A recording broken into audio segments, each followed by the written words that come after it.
Hello guys, welcome back to my channel. இன்றைக்கி நம்ம என்ன சம்மரி பார்க்க போகிறோம் அப்படின்னா, ஏகே ராமானுஜனோட டிரான்ஸ்லேட்டட் ஒர்க்கான தமிழ் கிரேட் ஒர்க் குறுந்தொகை அப்படின்ற ஒர்க்கை வந்து அவர் டிரான்ஸ்லேட் பண்ணியிருக்கிறாரு. அதில் பர்டிகுலராக முல்லை திணை அண்ட் மருதம் திணை அதில் இருக்கக்கூடிய சில வேர்ட்ஸோட எக்ஸ்ப்ளனேஷன் தான் இந்த வீடியோவில் பார்க்க போகிறோம். ஏகே ராமானுஜன் ஒரு Indian poet, translator and also scholar.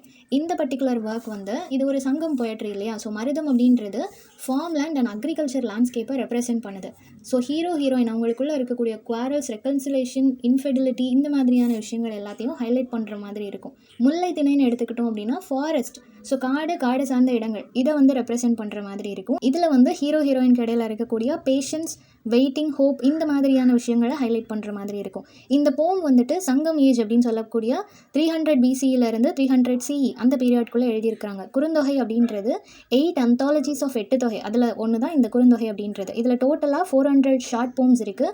4 to 8 lines வர்ற மாதிரி எழுதியிருப்பாங்க. இந்த போம்ஸில் எதுலேயுமே யாரோட நேமுமே மென்ஷன் பண்ணியிருக்க மாட்டாங்க. ஹீரோயின், மதர், ஃப்ரெண்ட், இந்த மாதிரி தான் மென்ஷன் பண்ணியிருப்பாங்களே தவிர யாருக்கும் பர்டிகுலர் நேம் இருக்காது. தமிழ்லையும் அப்படி தான் இருக்கும். மருதம் வர்சஸ் வந்துட்டு டொமஸ்டிக் லைஃப், டவுனாக இருக்கட்டும், ஃபீல்ட்லேயாக இருக்கட்டும், அவங்களோட டொமஸ்டிக் லைஃப் எப்படி இருக்குது, ஒரு ஹஸ்பண்ட் அண்ட் ஒய்ஃபுக்குள்ளே இருக்கக்கூடிய கான்ஃப்ளிக்ட், இந்த மாதிரியான விஷயங்கள் சொல்லியிருப்பாங்க. முல்லை வேர்ஸில் வந்துட்டு ஒய்ஃபோட வெயிட்டிங், வார்க்கு போன ஹஸ்பண்ட் திரும்பி வராத வரைக்கும் அவங்களோட மென்டாலிட்டி, அந்த பேஷன், ட்ரஸ்ட், இந்த மாதிரியான இமோஷன்ஸை வந்து ஹைலைட் பண்ணியிருப்பாங்க.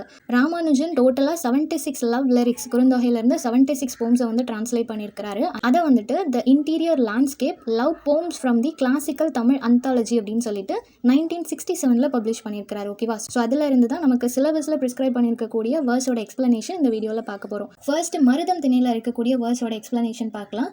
வேர்ஸ் 8 என்ன சொல்கிறாங்க அப்படின்னா, ஹீரோயின் வந்து பிலீவ் பண்ணுறாங்க. அவங்களோட ஹீரோ வந்து அவங்கள்ட்ட சொல்லிட்டு போயிருக்கிறாங்க அவங்களோட லவ் எப்படிப்பட்டது அப்படின்னும், அவர் திரும்ப வந்துருவார், அவங்களுக்கு லாயலாக இருப்பாருன்ற மாதிரி நிறைய ப்ராமிஸ் எல்லாம் பண்ணிட்டு போயிருப்பாரு. இவங்க அந்த ப்ராமிஸ் எல்லாத்தையும் பிலீவ் பண்ணுறாங்க. ஓகே, அவர் வந்து எனக்கு லாயலாக இருப்பார் அப்படின்னு சொல்லிட்டு. ஆனால் அவங்க வந்து நம்புறது என்னன்னா, அவர் என்ன மட்டும்தான் அவரோட ஹார்ட்டில் வச்சிருக்கிறாரு, வேற எந்த பொண்ணுக்கும் இடம் இல்லை அப்படின்னு சொல்லி இவங்க நம்புறாங்க. பட் அதர் பீப்புள் என்ன சொல்கிறாங்க அப்படின்னா, அவர் வந்து வேற ஒரு பொண்ணோட அவரோட லைஃப்பை ஷேர் பண்ணிட்டு இருக்காரு, ஸோ நீ இதை ஏற்றுக்கிட்டு தான் ஆகணும் அப்படின்னு சொல்லி எல்லாருமே சொல்கிறாங்க. இதை கேட்கும்போது அவங்களுக்கு அவ்வளோ கஷ்டமாக இருந்தாலும் அதை ஏற்றுக்க மறுக்கிறாங்க. இல்லை, அவர் எனக்கு லாயலாக இருப்பார் அப்படின்னு சொல்லி அவங்க நம்புகிறாங்க. ஒரு நாள் என்ன ஆகுது அப்படின்னா, அவங்க கையில் இருக்கக்கூடிய பிரேஸ்லெட் வந்து உடஞ்சி போகுது. இது வந்து அவங்க ரொம்ப ஹாப்பியாக இருக்கிறதுனால, இல்லை ரொம்ப சந்தோஷமாக துள்ளி குதிச்சு விளையாண்டுட்டு இருக்கிறதுனால அவங்களோட பிரேஸ்லெட் வந்து உடஞ்சி போகல. எக்ஸ்ட்ரீம் சேட்னஸில் இருக்கிறாங்க, எப்பவும் சுருண்டு படுத்துகிட்டே இருக்கிறாங்க. ஸோ அவங்களுக்கு என்ன நடக்குது, அவங்க பிரேஸ்லெட் உடஞ்சி போகுது, எதையுமே அவங்க கேர் பண்ணவே இல்லை. ஸோ எக்ஸ்ட்ரீம் சேட்னஸில் இருக்கிறதுனால, அவங்க கண்ணிலேருந்து கண்ணீர் வந்துட்டே இருக்கிறதுனால அவங்க பிரேஸ்லெட் உடஞ்சி போனது கூட அவங்க கன்சிடர் பண்ணலை. ஸோ அந்தளவுக்கு சேட்னஸ் அவங்கள எப்போவுமே சூழ்ந்து இருக்குது. அவங்க ஹீரோவை பற்றி அவங்க யோசிச்சுட்டே இருக்கிறாங்க. வேர்ஸ் 19 என்ன சொல்லியிருக்கிறாங்க அப்படின்னா, ஒரு நாள் நைட்டு வந்து ஹீரோவோட ஃப்ரெண்டு வந்து, அவரோட ஃப்ரெண்ட், அந்த ஹீரோ இருக்கிறார் இல்லையா, அவர் வேற ஒரு பொண்ணோட நைட் ஷேர் பண்ணுறதை பார்க்குறாரு. இதை பற்றி ஹீரோயின் கிட்ட சொல்லணும் அப்படின்னு சொல்லி அவர் வந்து சொல்கிறாரு. அவன் ஷேர் பண்ணதை நான் பார்த்தேன், அண்ட் ஆல்சோ அவன்கிட்ட எந்த ஒரு கில்ட்டுமே கிடையாது, உனக்கு துரோகம் பண்ணிட்டோமேன்னு சொல்லிட்டு அவன் ஃபீல் பண்ணலை, எந்த ஒரு பேட் இமோஷனும் ஃபீலிங்கும் அவன் ஃபேஸில் நான் பார்க்கல அப்படின்ற மாதிரி சொல்கிறாரு. இதை கேட்ட உடனே ஹீரோயினோட ஃபேஸில் எந்த ஒரு சைனுமே இல்லை. அவள் வந்து எதுவுமே ஷோ பண்ணல.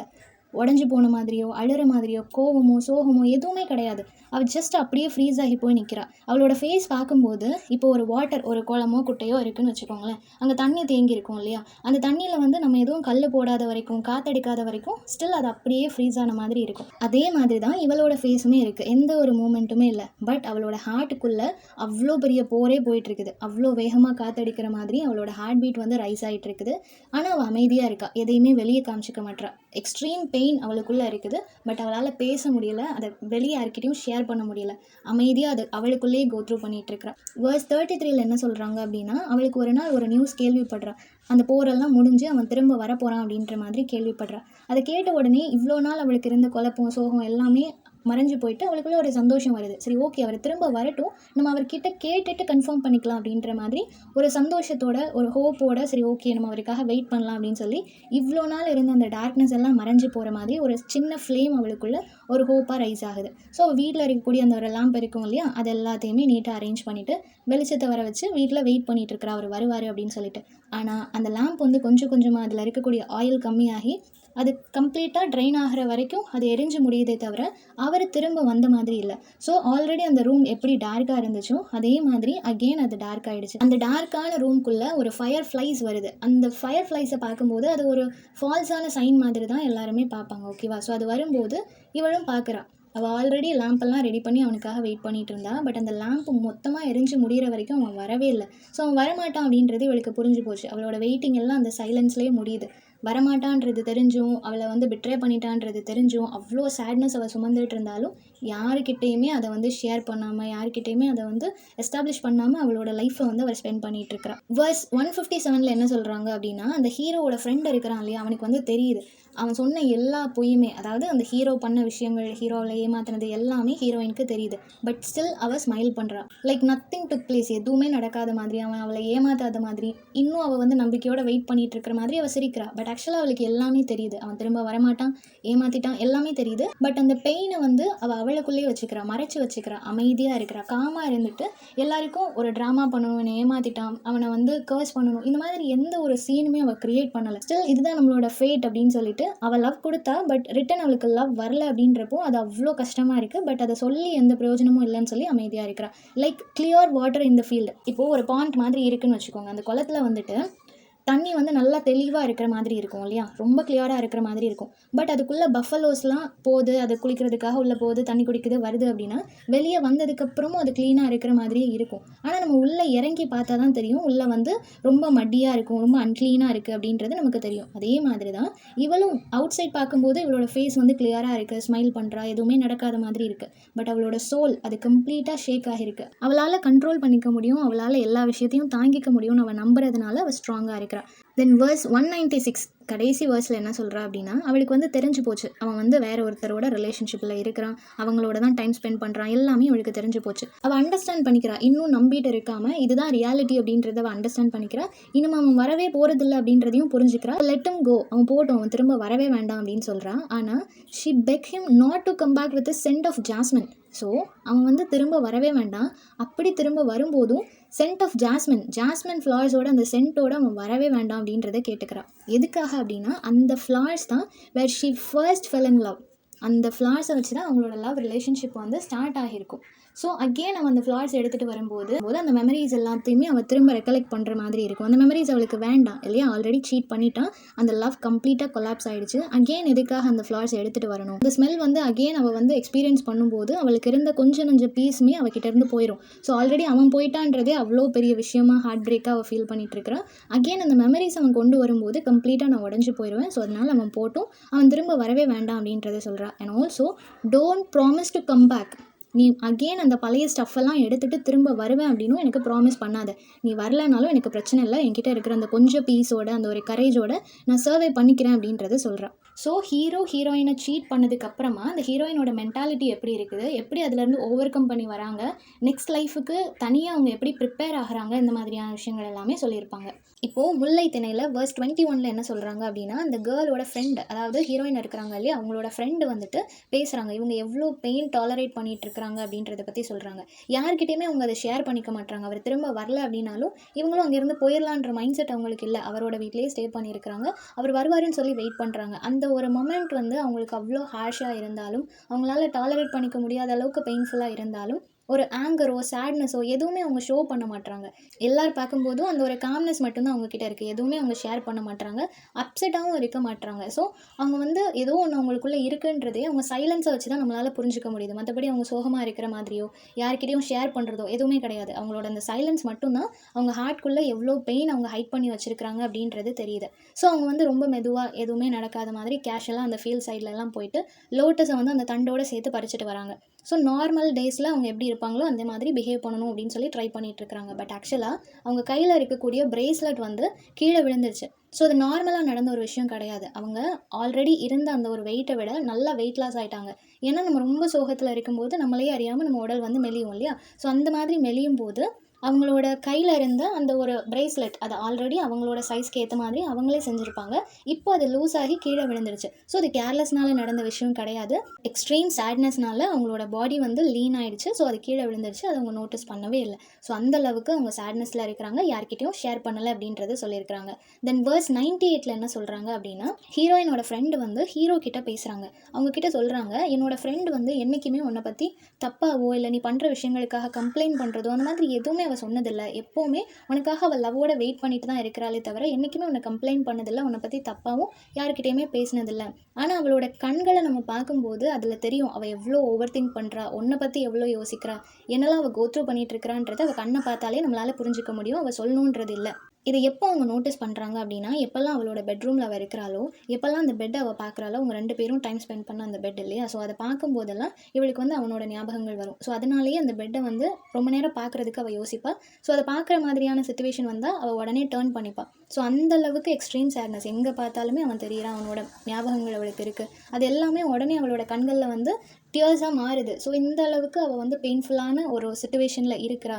இது எல்லாமே அவளோட கண்ணை பார்க்கும்போது நமக்கு தெரியும். இந்த மாதிரி விஷயங்கள் எல்லாமே அந்த ஃப்ரெண்ட் வந்து ஹீரோ கிட்ட ஷேர் பண்ணுறாங்க. ஸோ அவளோட சேட்னஸை வந்து எதோட கம்பேர் பண்ணியிருக்கிறாங்க அப்படின்னா, ஒரு ஃபார்மர் வந்துட்டு ஒரு எம்டி லேண்டை பார்த்தா அவருக்கு எவ்வளோ கஷ்டமாக இருக்கும். அதில் எந்த ஒரு விளைச்சலுமே இல்லை, அவரால் எதுவுமே அதில் அறுவடை பண்ண முடியல, அது வேஸ்ட்டாக இருக்குது அப்படின்னா அவருக்கு எவ்வளோ ஹர்ட்டிங்காக இருக்குமோ அதே மாதிரியும், அண்ட் ஆல்சோ சன் வந்து எக்ஸ்ட்ரீம் ஹீட்டை கொடுக்கும்போது அவர் எப்படி ஹெல்ப்லெஸ்ஸாக ஃபீல் பண்ணுவாரோ அதே மாதிரி இவளுமே ஃபீல் பண்ணுறா. விவசாயிக்கு மழை வேணும், அந்த மழை வரல அப்படின்னா அவங்க ரொம்ப ஃபீல் பண்ணுவாங்கல்ல, அதே மாதிரி இவளுக்கு அவளோட ஹீரோ அவகிட்ட வரணும், அவர் வரல.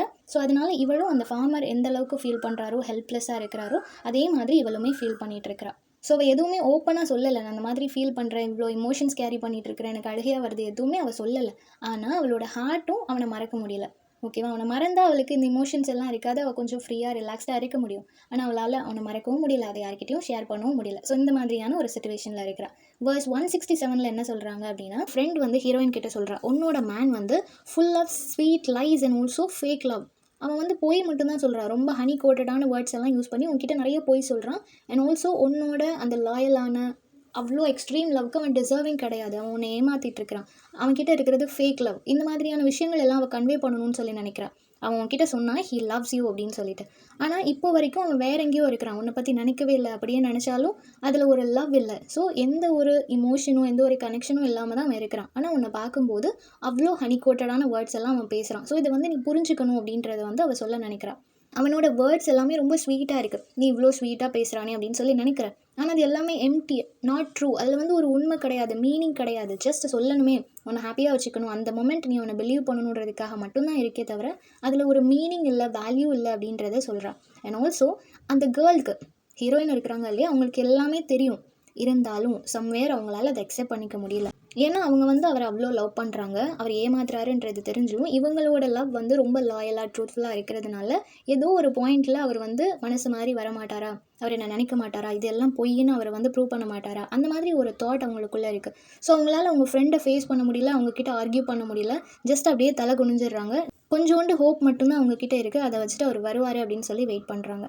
ஸோ அவங்களோட ஹார்ட்டை வந்து எதோட கம்பேர் பண்ணியிருக்கிறாங்க அப்படின்னா, இப்போது அக்ரிகல்ச்சர் லேண்டில் வந்து நல்லா மேகம் எல்லாமே பிளாக் ஆகிட்டு இருண்டு போய் இருக்குன்னு வச்சுக்கோங்களேன். ஸோ அப்போ வந்து மழை வரப்போகுது அப்படின்னு சொல்லி ஃபார்மர்ஸ்க்கு ஒரு நம்பிக்கை இருக்கும், ஒரு சந்தோஷம் வரும் இல்லையா, அந்த மாதிரி ஒரு சின்ன ஹோப்போட இவளும் சீக்கிரம் அவர் திரும்ப வந்துருவாருன்ற மாதிரி ஒரு நம்பிக்கையோடு இருக்கிறான். ஸ்டில் அவனை வந்து அவள் லவ் பண்ணுறா, அந்த ஒரு லவ் இவகிட்ட இருக்கிறது லாயலாக இருக்குது, ட்ரூத்ஃபுல்லாக இருக்குது. ஸோ எவ்வளோ தான் அவன் ஹர்ட் பண்ணாலும் அந்த ஹர்ட்டிங்கை தாண்டி அவளோட லவ் வந்து இன்னும் சக்சீட் ஆகுது. அவளுக்கு அந்த சைலன்ஸ் வந்து அவ்வளோ பெயின்ஃபுல்லாக இருக்குது, அவ்வளோ சஃபர் ஆகிறா. பட் ஸ்டில் அவள் நம்புகிறா, அவளோட அந்த ஒரு லவ், அந்த ஒரு பார்ட்னர் லாயலாக திரும்ப வருவார் அப்படின்றதையும் அவள் நம்புகிறா. வேர்ஸ் 186 என்ன சொல்கிறாங்க அப்படின்னா, அந்த மேனோட மிஸ்ட்ரஸ், அதாவது ஹீரோவோட அந்த அஃபேரில் இருக்கிறார் இல்லையா, அந்த பொண்ணு வந்து பேசுகிறாங்க. இவர் வந்து அவரோட ஒய்ஃபை பற்றி பேசும்போது அவரோட மைண்ட் செட் எப்படி இருக்குது, அவர் என்னெல்லாம் சொல்கிறாரு அப்படின்றத அந்த மிஸ்ட்ரஸ் வந்து ஷேர் பண்ணுறாங்க. ஓகேவா, ஹீரோ சொல்கிறாரு having a wife is just a duty for him. So அவனுக்கு வந்து ஒய்ஃப் அப்படின்றது ஒரு ரெஸ்பான்சிபிலிட்டி. எல்லாரும் மேரேஜ் பண்ணுறாங்க, நானும் மேரேஜ் பண்ணுறேன், அவள் என்னோட வீட்டில் இருக்கிற வேலையெல்லாம் செய்கிறா, அந்த மாதிரி ஜஸ்ட் ஒரு டியூட்டி தான், அதுக்காக தான் நான் அவளை மேரேஜ் பண்ணியிருக்கிறேன் தவிர தெர் இஸ் நோ லவ். எந்த ஒரு லவ், எந்த ஒரு ரிலேஷன்ஷிப், எந்த ஒரு கனெக்ஷனுமே எங்களுக்குள்ளே இல்லை அப்படின்ற மாதிரி அவர் சொல்கிறாரு. ஆனால் இந்த மிஸ்ட்ரஸ் என்ன ஃபீல் பண்ணுறாங்க அப்படின்னா, the way he talks about her, அவர் பேசும்போது அவளை பற்றி ஸ்டார்ட் பண்ணாலே அவரோட ஃபேஸ் ரியாக்ஷனாக இருக்கட்டும், அந்த இமோஷன்ஸ் அவர் கன்வே பண்ணுற விதமாக இருக்கட்டும், அவர் நார்மலாக ப்ளைனாக எந்த ஒரு இமோஷனுமே இல்லை அப்படின்னு சொல்கிறது கூட அவ்வளோ லவ்வோடு அவர் ஷேர் பண்ணுறாரு. அதை கேட்கும்போது ஒரு குட் ஃபீல் இருக்குது. ஸோ அந்த மிஸ்ட்ரஸ் என்ன சொல்கிறாங்க அப்படின்னா, அவரோட வாய்ஸ் வந்து சேஞ்ச் ஆகுது அவளை பற்றி பேசும்போது. ரொம்பவே டேஸ்டான ரைப்பான ஒரு ஸ்வீட் மேங்கோஸை நம்ம சாப்பிடும்போது எவ்வளோ சந்தோஷமாக இருக்கும், அது எவ்வளோ டேஸ்ட்டாக இருக்குன்னு நம்ம ருசித்து சாப்பிடுவோமோ அதே மாதிரி அந்த ஒரு சாட்டிஸ்ஃபேக்ஷன் அவரோட ஒய்ஃபை பற்றி பேசும்போது அவரோட வாய்ஸில் அந்த ஒரு சேஞ்சஸ் என்னால் பார்க்க முடியுது. ஸோ அவ்வளோ லவ் அவரோட ரியாக்ஷன்லேயும் வாய்ஸ்லேயும் இருக்கும்போது எப்படி அவரோட ஒய்ஃப் வந்து ஜஸ்ட் ஒரு டியூட்டின்னு சொல்கிறாரு அப்படின்றத யோசிக்கிறாங்க.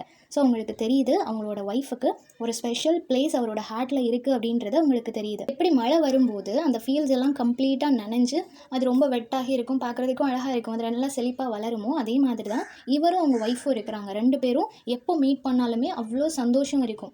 ஸோ அப்படி இவங்க 2 பேரும் ஒன்று போல் இருக்கும்போது இவர் ஏன் இந்த மாதிரி சொல்கிறாரு அப்படின்னு சொல்லிட்டு இவங்க திங்க் பண்ணிகிட்டு இருக்கிறாங்க. அண்ட் ஆல்சோ அவங்களால புரிஞ்சிக்க முடியுது இவர் என்ன தான் அவங்க மேலே ஹேட்ரேட் இருக்கிற மாதிரி காமிச்சிக்கிட்டாலும் சம்வேர் இவர் வந்து அவங்கள ரொம்ப மிஸ் பண்ணுறாங்க, அவங்கள ரொம்ப லவ் பண்ணுறாங்க அப்படின்றது வந்து இவங்களுக்கு புரிய வருது. ஸோ எந்த அளவுக்கு லவ் பண்ணுறாரு அப்படின்றத அஸ் அ மிஸ்ட்ரஸாக அவங்களால புரிஞ்சிக்க முடியுது. பட் அவர் அதை அக்செப்ட் பண்ணிக்க மாட்டுறாரு. இல்லை அவள் ஜஸ்ட் என்னோட டியூட்டி தான் அப்படின்ற மாதிரி அவர் கன்ஃபார்ம் பண்ணுறாரு. verse 188 என்ன நடக்குது அப்படின்னா, ஹீரோவோட ஃப்ரெண்டு வந்துட்டு ஹீரோயின் கிட்ட சொல்கிறாங்க, உனக்கு தெரியுமா அவன் வந்து வேற ஒரு பொண்ணை பார்த்துட்டு இருக்கிறான், வேற ஒரு பொண்ணோட லைஃப் ஷேர் பண்ணிட்டு இருக்கிறான்றது உனக்கு எப்படி தெரியும், தெரிஞ்சாலும் நீ எப்படி இப்படி இருக்கிற அப்படின்ற மாதிரி கேட்குறாங்க. ஸோ அவளுக்கு தெரியுது அவர் வேற ஒரு பொண்ணோட போயிட்டாரு, வேற ஒரு பொண்ணோட லைஃப்பை ஸ்டார்ட் பண்ணி வாழ்ந்துட்டு இருக்கிறாரு, எல்லாமே அவளுக்கு தெரியுது. பட் ஸ்டில் அவள் அமைதியாக வெயிட் பண்ணுறா. அவர் திரும்ப வருவாருன்னு சொல்லியும் நம்புறா. யார்கிட்டையுமே கம்ப்ளைண்ட் பண்ணலை. ஸ்டில் அவனுக்காக ஃபுட் ப்ரிப்பேர் பண்ணுறதா இருக்கட்டும். ஒரு குட் ஒய்ஃப் அப்படின்னா ஹஸ்பண்டுக்கு ஏன்ஷியன்ட் பீரியடில் என்னெல்லாம் ஒர்க் பண்ணுவாங்களோ, என்னெல்லாம் ரெஸ்பான்சிபிலிட்டிஸ் அவங்களுக்கு இருக்குமோ அது எல்லாத்தையுமே ஒரு ப்ராப்பராக பண்ணிகிட்ருக்கிறா. எந்த இடத்துலையும் கம்ப்ளைண்ட் பண்ணலை. அவன் திரும்ப வருவான்னு சொல்லி வெயிட் பண்ணுறான்.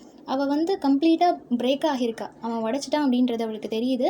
அவள் ஹார்ட் கம்ப்ளீட்டாக பிரேக் ஆனாலும் அது எல்லாத்தையும் உள்ளே வச்சுட்டு வெளியே வந்து அவள் ரொம்ப காமாக இருக்கிறாள். எல்லாமே நார்மலாக இருக்கிற மாதிரி அவளோட பெயின் எல்லாம் ஹைட் பண்ணிவிட்டு ஸ்மைல் பண்ணிகிட்டே இருக்கிறான். குவாய்ட்டாக இருக்கிறா. எல்லாமே மாறும் அப்படின்ற ஒரு சின்ன ஹோப் மட்டும்தான் அவளுக்குள்ளே இருக்குது. ஸோ அவளோட ஹார்ட் வந்து எப்படி ஒரு ட்ரீயில் இருக்கக்கூடிய பிரான்ச்சில் ஒரு பெரிய ராக் வந்து மோதுனா அது எந்த அளவுக்கு அந்த பிரான்ச்சை வந்து டேமேஜ் பண்ணுமோ, அது எந்த அளவுக்கு ஒரு பெரிய இம்பேக்டாக இருக்குமோ அதே மாதிரி ஒரு இம்பேக்ட் அவளோட ஹார்ட்லேயும் இருக்குது.